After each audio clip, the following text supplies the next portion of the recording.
lá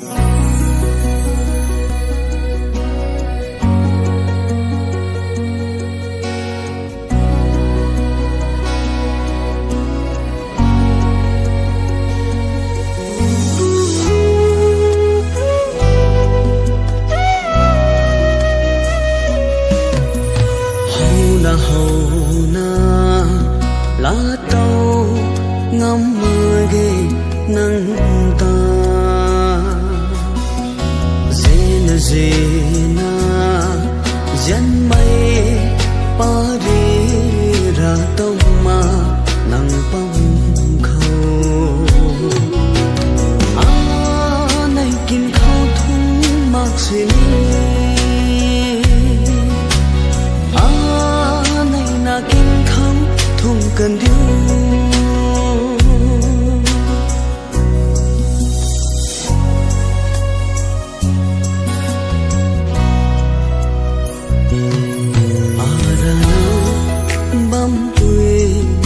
cất thuê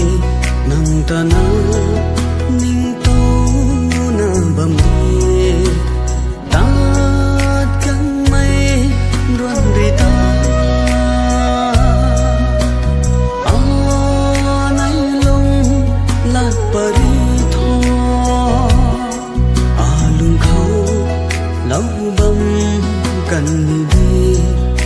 lung khâu lâu bầm cần đi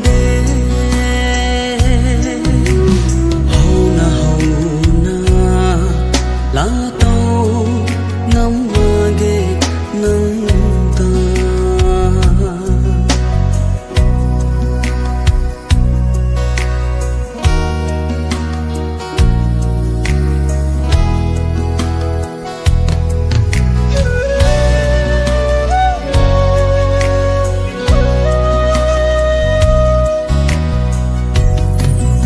khang suy na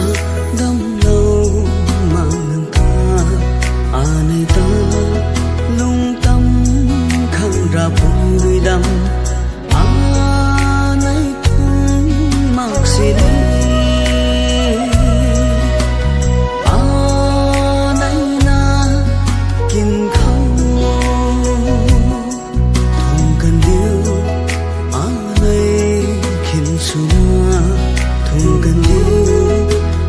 này kín suna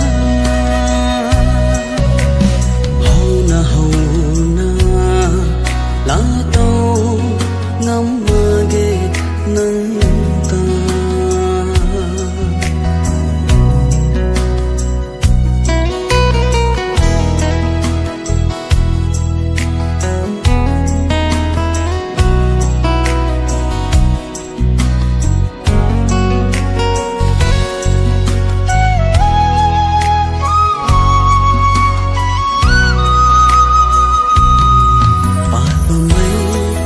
có vội ra rồi nên mây đi lung ninh bắc na lung khăng đâm lâu chung mây có gối ra rồi na đông lâu mà khuân thế không mua sân khâu rồi để thế không cần thế quay hay hầu na lá tàu ngắm mưa ghê nắng ta gì